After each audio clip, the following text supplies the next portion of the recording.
Hi everyone, I hope you guys are doing good and staying safe. First, I want to say I'm sorry I took so long to do this update video. My deepest apologies to everyone.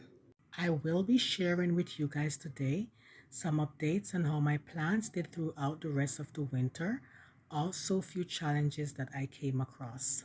Picking up from my previous video where I shared some very useful tips.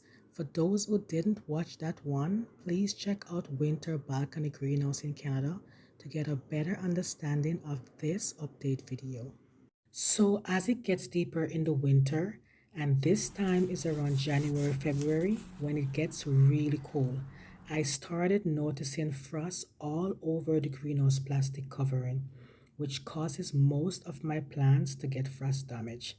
But I did not give up. Now guys, remember, this was my first time caring for a winter greenhouse, so I was just learning experience as I go along. My plants definitely didn't look too happy, and taking a closer look, I noticed lots of little tears and holes on the greenhouse plastic covering, and that's when I know I need to get to work. I bought me some plastic, duct tape, and freeze protection cloth. I went ahead and patch up all the little tears and holes, cover up all my plants, and double up my greenhouse plastic covering. The plants were covered with 2 layers of plastic and 1 layer of plant covering.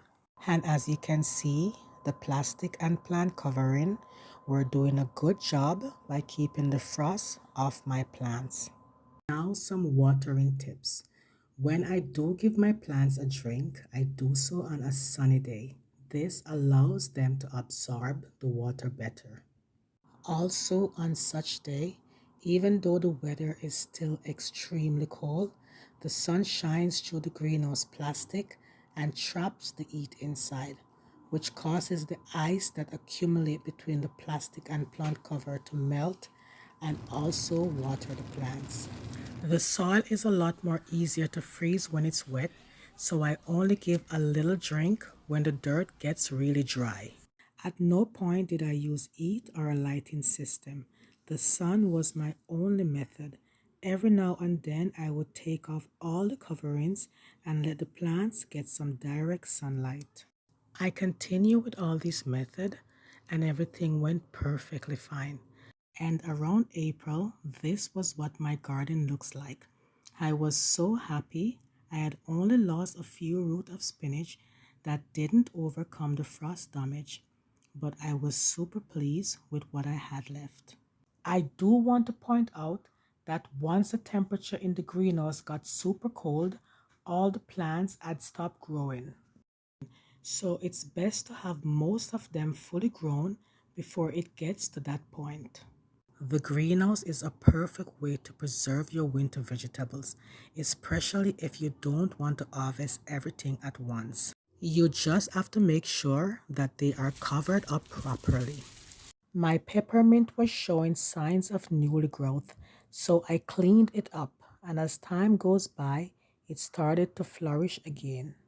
The thyme, scallion, and strawberries all made it through the winter.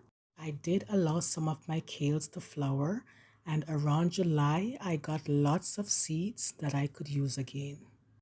And I must say, now that I have some experience of how to take care of my winter garden, I shouldn't have to worry about facing those challenges that I had mentioned anymore. That's it for this update video, guys. Thanks for watching. And as usual, I will share a little of my summer garden. Thanks again. Bye.